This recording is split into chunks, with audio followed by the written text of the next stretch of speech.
नमस्कार दोस्त। आज हम सब सामान्य अध्ययन के महत्वपूर्ण प्रश्न पढ़ेंगे।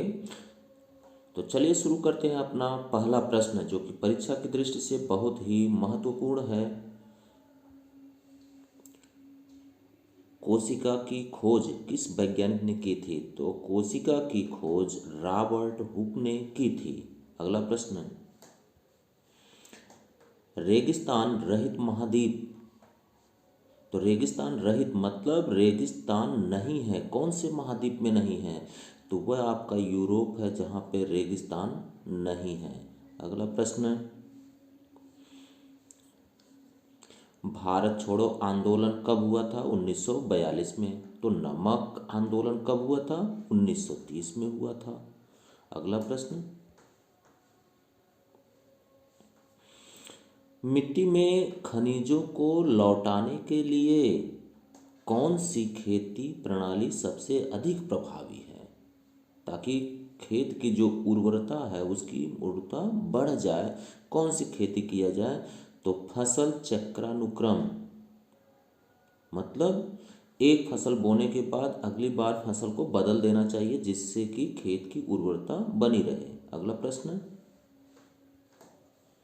विद्युत चुंबकीय प्रेरण पर आधारित युक्ति है। विद्युत चुंबकीय प्रेरण पर, तो यह कौन कार्य करता है? इस विधि पर डायनेमो कार्य करता है।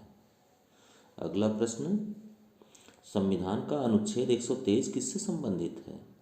123, तो यह राष्ट्रपति के अध्यादेश पर, राष्ट्रपति अध्यादेश लागू कर सकता है।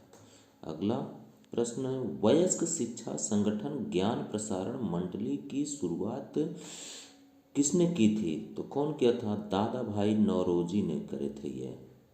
अगला प्रश्न, नागालैंड की राजकीय भाषा क्या है? नागालैंड, ध्यान रखिएगा, नागालैंड की राजकीय भाषा क्या है? अंग्रेजी। अगला प्रश्न, सिरके का रासायनिक नाम क्या है? जो सिरका यूज किया जाता है, खाया जाता है, तो उसका रासायनिक नाम क्या है? Acetic acid.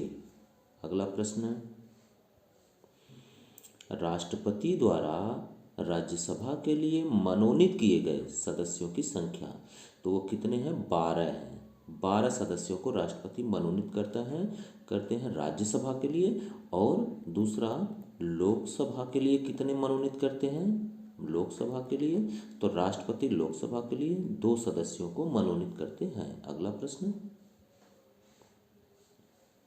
भारतीय रेगिस्तान किस पश्चिमी क्षेत्र में स्थित है? तो यह अरावली की पहाड़ियों की तरफ स्थित है। अगला प्रश्न,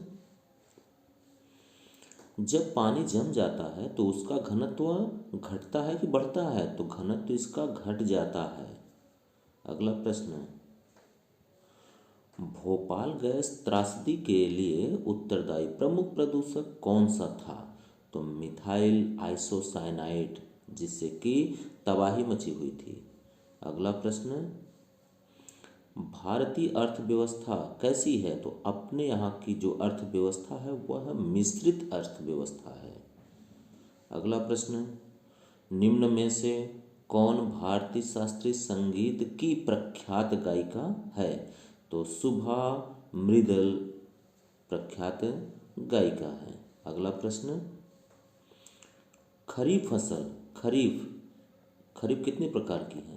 फसलें कितने प्रकार की है? एक खरीफ फसल है, एक रबी की फसल है और एक जायद की फसल है।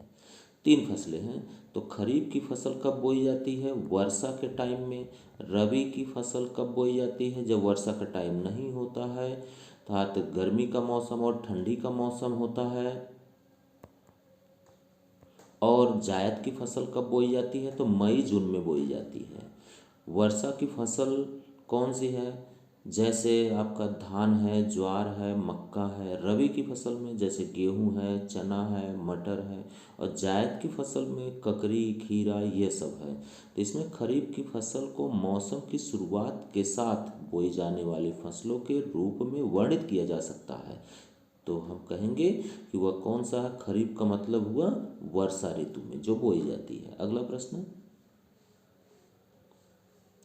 नील क्रांति किससे संबंधित है? नील क्रांति, नील को इंग्लिश में क्या बोलते हैं? ब्लू। और ब्लू से संबंधित क्या है? Blue whale. जो ब्लू व्हेल है सबसे बड़ी मछली, अर्थात ये मछली से संबंधित है। अगला प्रश्न, बनारस हिंदू विश्वविद्यालय की स्थापना किसने किया था? तो ये पंडित मदन मोहन मालवीय जी करे थे। अगला प्रश्न, सबसे बड़ा नदी द्वीप माजुली निम्नलिखित में से किस नदी पर है? तो किस नदी पर है? ये है ब्रह्मपुत्र नदी पर। अच्छा, द्वीप होता क्या है? द्वीप या महाद्वीप?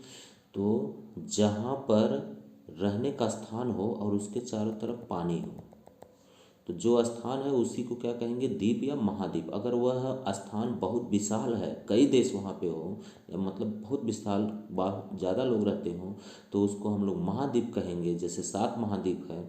और अगर वह छोटा है तो उसको द्वीप कहेंगे, जैसे माजुली अपना ब्रह्मपुत्र नदी पर है। अगला प्रश्न, 2020 ओलंपिक खेल कहाँ आयोजित किए गए थे? तो यह आयोजित किया गया था टोक्यो में, ओलंपिक खेल। अगला प्रश्न, भारत की पहली महिला मुख्य चुनाव आयुक्त कौन थी? तो रमा देवी थी। अगला प्रश्न, पुस्तक द ऑरिजिन ऑफ स्पीसीज के लेखक कौन थे? तो कौन थे? चार्ल्स रॉबर्ट डार्विन जी थे। अगला प्रश्न, संविधान सभा के अस्थायी अध्यक्ष रूप में किसे नियुक्त किया गया था? तो एक अस्थायी है और दूसरे कौन है? अस्थायी हैं।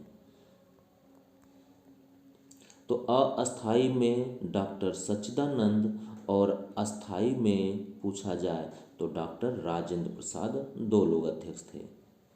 अगला प्रश्न, इटाई इटाई रोग किसके दीर्घकालीन विषाक्तन से होता है? तो यह कैडमियम से होता है। इटाई इटाई रोग किससे होता है? कैडमियम से होता है। अगला प्रश्न, और यह अंतिम प्रश्न है, बक्सर का युद्ध किस सन लड़ा गया था? तो बक्सर का युद्ध 1764 ईस्वी में लड़ा गया था। यदि आप लोगों को ये प्रश्नों का जो संकलन था अच्छा लगे तो कृपया चैनल को सब्सक्राइब जरूर करिए। धन्यवाद।